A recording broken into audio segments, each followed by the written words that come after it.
a essayé de m'embrasser à plusieurs reprises. Moi, je me suis dérobée de ces embrassades. Il m'a plusieurs fois retenu contre lui de force, de manière immorale, parce qu'il espérait que je cède.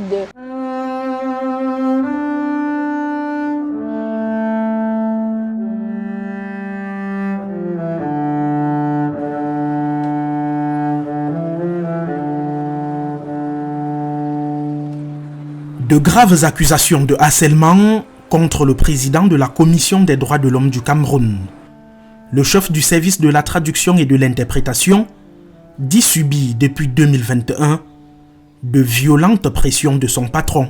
Chaque fois qu'il en avait l'occasion, notamment quand j'entrais dans son bureau, il m'étreignait de force, de manière immorale. Je ne veux pas forcément rentrer dans les détails, mais il m'a plusieurs fois retenu contre lui de force, de manière immorale, parce qu'il espérait que je cède à des pratiques à caractère sexuel que je réprouve, parce que je ne conçois pas qu'on puisse le faire en tant qu'une personne mariée.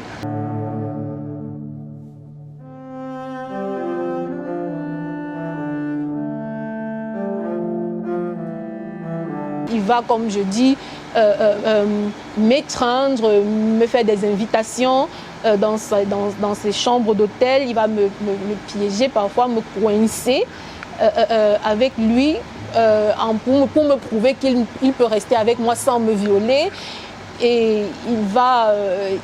voilà. Et puis il va, quand il me nomme chef de cabinet, il me dit que je dois, à partir de ce moment-là, choisir entre ma famille et ma carrière, parce que je ne peux pas réussir dans ma carrière en étant une bonne épouse et une bonne mère, et que lui, il avait dû sacrifier sa famille, moi aussi je devrais faire pareil.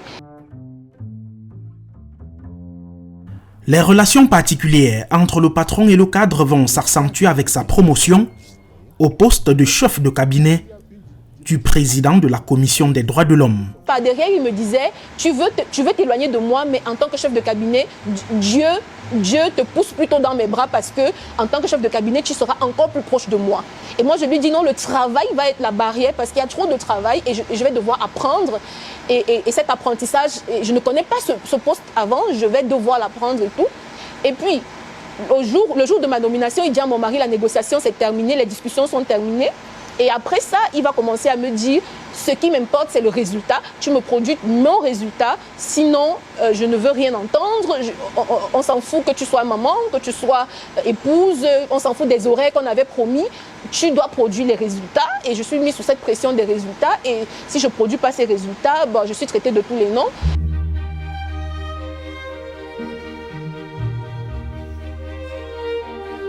La jeune de 31 ans et mère de 2 enfants au pic de la pression revisera son caractère intransigeant pour faire quelques concessions au plaisir du patron. Il me disait qu'il avait besoin que je lui donne ne serait-ce que 5%, 10% de l'affection que je pouvais donner à mon mari. Donc à un moment donné, je dis ok, je lui fais des messages un peu gentils parce qu'il me dit que sinon il va exploser, sinon ça va causer des dégâts et tout. Et moi, et puis en même temps, c'est avec beaucoup de manipulation et tout ça. Mais après, je vais très vite me ressaisir et me dire, mais qu'est-ce que je suis en train de faire? Parce que je peux dire, et même ce sont des messages vraiment, comme je vous dis, des messages de gentillesse, d'affection. Ce n'était jamais des messages érotiques, j'ai jamais envoyé il m'a suggéré des appels vidéo, j'ai refusé, en soirée, etc. Mais...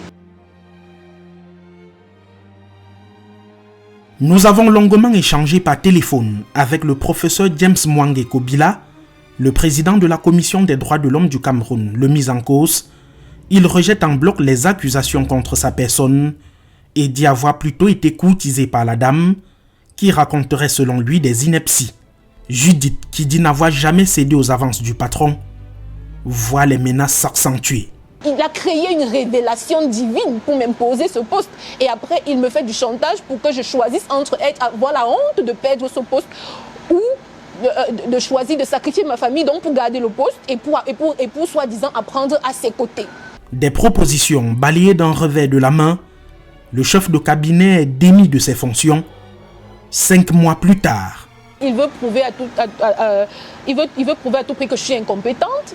Donc, à partir de ce moment-là, moi qui louais pour presque tout travail que je fais est sujet à une critique acerbe. Et du coup, et puis même le volume de travail, les contraintes, les délais, et il va me mettre devant une situation où le dénigrement, parce que on passe par mes collaborateurs pour me donner des instructions, on me donne des travaux volumineux avec des délais incroyables, on me donne en même temps des demandes d'explications pour le même travail en cours, on associe la menace de conseil de discipline ou de licenciement pour tout travail qu'on veut absolument que je fasse là tout de suite. De tonnes de pression sur la dame qui entre-temps a eu un 3e bébé, nous nous sommes rendus au siège de la Commission des droits de l'homme à Yaoundé pour mieux comprendre ces accusations. Les demandes d'explication sont nombreuses ici, les retards au travail et dans les tâches sont décriés, le personnel évoque une collaboratrice imbue de sa personne et un environnement de travail sous pression permanente. Judith, qui cumulait plusieurs postes et qui a regagné son siège de chef service traduction, a succombé. J'ai eu un début de surmenage, j'ai eu le burn-out pendant que j'étais chef de cabinet en décembre l'année dernière. Et cette année, j'ai fait une dépression il y a quelques semaines parce que j'étais acculée de travail, acculée d'être traduite au conseil de discipline, acculée de demandes d'explication. Dans les dernières demandes d'explication, il est reproché au cadre d'avoir donné des instructions via personne interposée, de s'être adressé aux journalistes sur son cas de harcèlement sans saisir les organes internes à la commission compétents en la matière. Il m'a fait dire par l'un des responsables de la commission que je fasse attention à la façon dont je parle, de la manière dont j'ai été relevé des fonctions de chef de cabinet, même à mon mari et aux membres de ma famille. C'est à combien plus forte raison les membres. Donc je n'ai parlé à personne, je pouvais parler à personne parce que j'étais scrutée. Mais s'il vous plaît, j'ai parlé aux personnes qui pouvaient l'interpeller. J'ai parlé à son secrétaire particulier, qui est son prophète. Je lui ai parlé, quand il fallait se plaindre, j'ai parlé à lui-même. Je lui ai dit à lui-même que je considérais qu'il était en train de commettre des abus envers ma personne. J'ai parlé à son secrétaire particulier pour qu'il lui parle.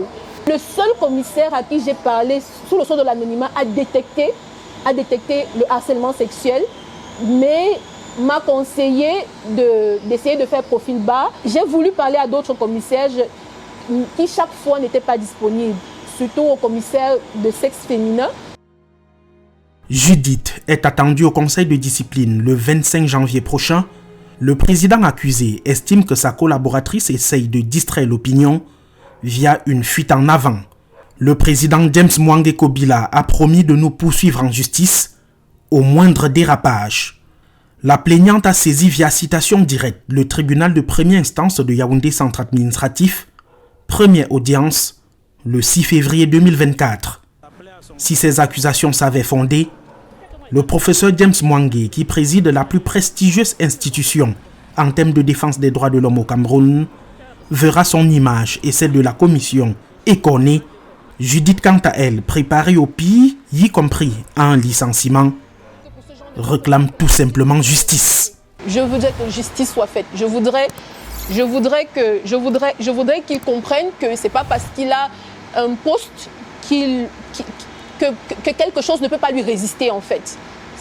Que le nom d'une femme est un nom et qu'il n'y a pas à la mener par des stratagèmes à fléchir.